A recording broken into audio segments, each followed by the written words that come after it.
Okay जनाब, तो next disease जो कि नेफ्रेटिक सिंड्रोम की ही पिक्चर प्रेजेंट करती है, that is the IgA nephropathy. As the name indicates, इसमें IgA एंटीबॉडीज़ की डिपोजिशन होगी, बट कहाँ पर होगी? In the mesangium. ठीक है, deposition of IgA antibodies in the mesangium is the hallmark of IgA nephropathy. होती क्यों है? तो basically IgA nephropathy different disease को फॉलो भी कर सकती है, लाइक रेस्पिरेटरी ट्रैक्ट इन्फेक्शन हुआ और उसके बाद बॉडी में IgA एंटीबॉडीज़ बनी और मेसेंजियम में डिपॉजिट होना शुरू कर गई, तो ये हो सकता है। इसके अलावा कुछ लोगों में हम ये देखते हैं कि IgA एंटीबॉडीज़ का break down by the liver वो इम्पेयर्ड होता है, जिसकी वजह से IgA एंटीबॉडीज़ से डिपोजिशन ज़्यादा होती है विद इन द मेसेंजियम। दूसरी ये डिजीज़ है। तीसरा हम ये कहते हैं कि हीनॉक्स स्कॉनलिन सिंड्रोम है, जिसको हीनॉक्स स्कॉनलिन पर्परा भी कहते हैं। ये बेसिकली एक डिजीज़ है जिसमें अगेन IgA एंटीबॉडीज़ डिपॉजिट हो रही होती हैं, लेकिन वो फिर स्किन में भी डिपॉजिट हो रही होती हैं, गैस्ट्रोइंटेस्टाइनल ट्रैक्ट में भी डिपॉजिट हो रही होती हैं और जॉइंट्स में भी डिपॉजिट हो रही होती हैं, जिस वजह से पर्पलिक रैश भी मिलती है, एब्डोमिनल पेन भी मिलता है और आर्थराइटिस भी मिलता है। तो दैट इज़ अ हीनॉक्स स्कॉनलिन पर्परा। तो ये एक डिजीज़ है जो कि in association with IgA nephropathy में नज़र आ सकती है कि अगर इसी डिज़ीज़ की हम रीनल कंपोनेंट इसी डिजीज़ का हम रीनल कंपोनेंट देखें तो उसमें हमें IgA नेफ्रोपैथी मिलेगी। तो ये इटसेल्फ आइसोलेटेड भी पाई जा सकती है और हीनॉक्स स्कॉनलिन पर्परा के साथ पाई जा सकती है, लेकिन उसमें एब्डोमिनल पेन, पर्पलिक रैश और आर्थराइटिस भी मिलेगा हमें साथ में।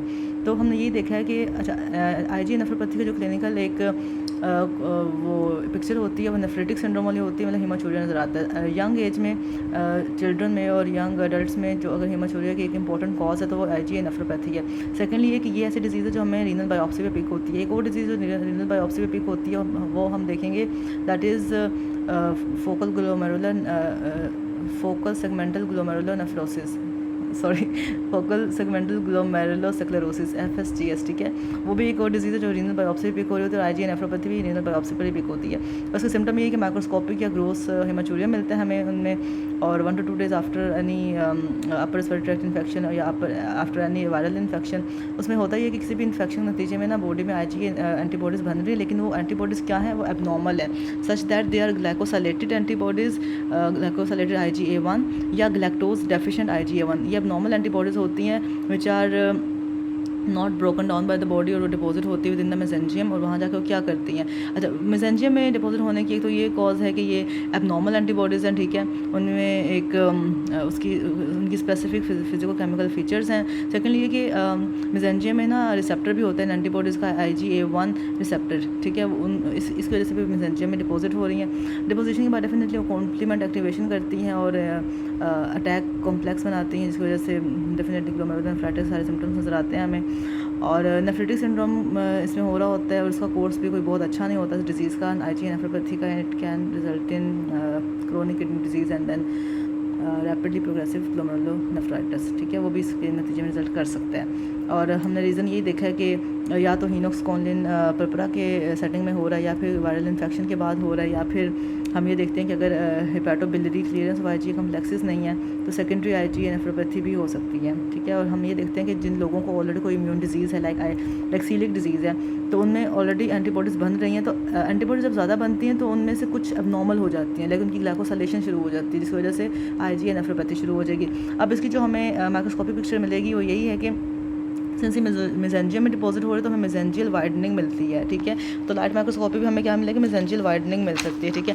इसके अलावा डिफ्यूज मेसेंजियल प्रोलिफरेशन मिल सकती है। अच्छा, क्रिसेंटिक ग्लोमेरुलोनेफ्राइटिस, क्रिसेंटिक ग्लोमेरुलोनेफ्राइटिस ना दरअसल हम रैपिडली प्रोग्रेसिव ग्लोमेरुलोनेफ्राइटिस को भी हम क्रिसेंटिक ग्लोमेरुलोनेफ्राइटिस बोलते हैं। इसमें होता ये है कि जो बोमन कैप्सूल है, जो बोमन स्पेस है, वहाँ पर एपिथेलियल सेल्स की प्रोलिफरेशन होती है, जिस वजह से क्रिसेंटिक शेप उसके पेरेंट्स बन जाती है।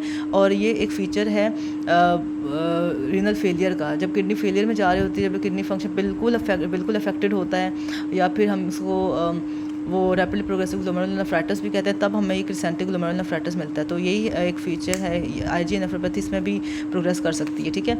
और इम्यूनोफ्लोरेसेंस में हमें IgA एंटीबॉडीज मिलेंगी, साथ में C3 और IgA एंटीबॉडीज़ भी मिल सकती हैं। इलेक्ट्रॉन माइक्रोस्कोपी पे हमें इलेक्ट्रॉन डेंस डिपॉजिट्स मिलेंगे मेसेंचियम में। तो ये उसके 3 फीचर्स हो गए, लाइट माइक्रोस्कोपी पे, इम्यूनोफ्लोरेसेंस पे और इलेक्ट्रॉन माइक्रोस्कोपी पे।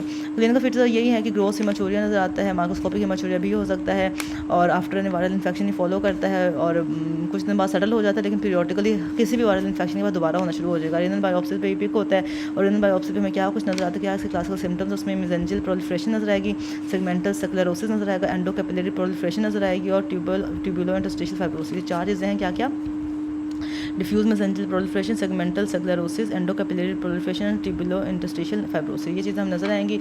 और अगेन क्योंकि हम हर एक डिजीज़ का टेबल से भी मुआयना करते हैं, तो अगेन इसका भी देख लेते हैं।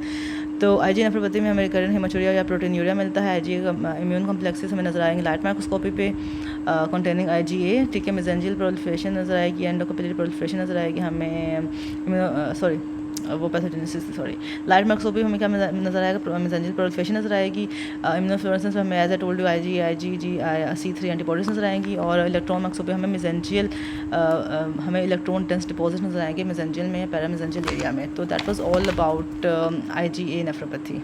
यस, बस।